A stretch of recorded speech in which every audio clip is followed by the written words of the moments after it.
Hello everyone, welcome to a new episode of BoAi's Slow English. Today, we're diving into an interesting topic, the difference between grammar taught in school and how people actually speak in real life. Sometimes, the rules we hear in the classroom does not match up to what you hear in everyday conversations. Stick around to find out why and how you can sound more natural when you're speaking English. Please like this video and subscribe to my channel. It helps me to know that I'm helping you, and that makes me very happy. In school, we learn grammar rules that are designed to help us speak and write in a clear, standardized way. For example, we learn never split an infinitive. To quickly run should be to run quickly. Always use proper subject-verb agreement. He is going, not he are going. Avoid ending sentences with prepositions. Where are you at? Should be where are you? These rules are really useful for formal writing, exams, and structured communication. But real-life spoken English, it's not always that strict. In everyday conversations, native speakers usually bend or break the rules to sound more natural. Spoken English is much more relaxed. Here are some common ways grammar is used differently in real life. Going back to split infinitives. Instead of to run quickly, people might say to quickly run. Why? It just feels more natural in conversation. Going back to subject-verb agreement. In casual speech, people might say things like, there's a bunch of people here, even though it should be, there are a bunch of people here. Why? It's faster and simpler. And finally, going back to ending with prepositions, you'll often hear, who are you talking to? Rather than the more formal, to whom are you talking? The formal version sounds too stiff in conversations. Please don't speak like that. It sounds way too formal. Another big difference between formal, school-taught grammar and real-life speech is the use of contractions and shortened words. For example, instead of saying I'm going to, we say I'm gonna. Instead of saying let me help you, we say let me help you. Instead of do not, it's don't. These contractions make conversations quicker and smoother, and this is how most people speak day to day.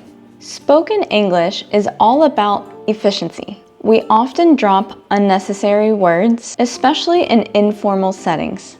Here are some examples. Dropping that. In school, you learn to say, I think that it's a good idea. But in real life, people drop that and say, I think it's a good idea. Dropping is or are. In fast speech, people sometimes drop words like is or are. For example, instead of hearing the car is over there, you might hear the car's over there, or even car's over there. Conversational ellipses. In everyday talk, you might drop full phrases. For example, do you want to go to the store becomes want to go to the store?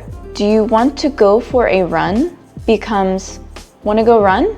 These shortcuts save time in quick exchanges. In formal English, you're taught to avoid double negatives, like I didn't do nothing. In school, you'd be correct to say I didn't do anything. But in casual speech, especially in some regional dialects, double negatives are common and understood just fine. For example, I ain't got no money instead of I don't have any money. Or she doesn't know nothing about that instead of she doesn't know anything about that. These aren't technically correct, but they're part of spoken English in some areas. In school, we're taught to use full sentences. For example, I'm going to the store because I need to buy some groceries. But in real life conversations, People often use sentence fragments because they get the point across faster. For example, going to the store, need groceries, or too tired, can't go out. These fragments aren't technically correct in writing,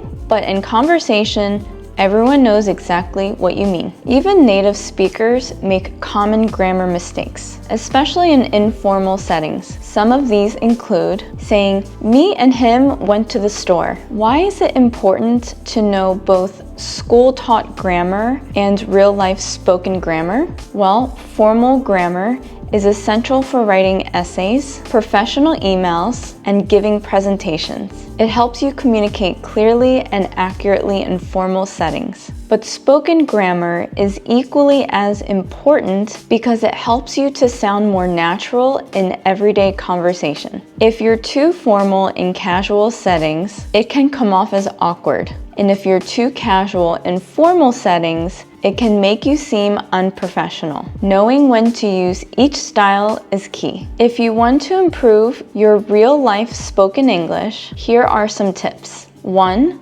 Listen to native speakers, whether it's in movies, TV shows, or podcasts. Pay attention to how they break the rules of grammar in conversation. Number 2, practice with friends. Have casual conversations where you can focus on sounding natural instead of perfect. Number 3, mimic natural speech patterns. If you hear someone use contractions or drop words in conversation, try it out yourself. Number 4, don't be afraid to make mistakes. In real-life speech, nobody expects you to be perfect. It's more important to communicate clearly and naturally. Okay, there you have it. Here's our lesson on the importance of knowing both grammar rules taught in school and everyday informal, casual conversations in English. Hopefully this was helpful for you.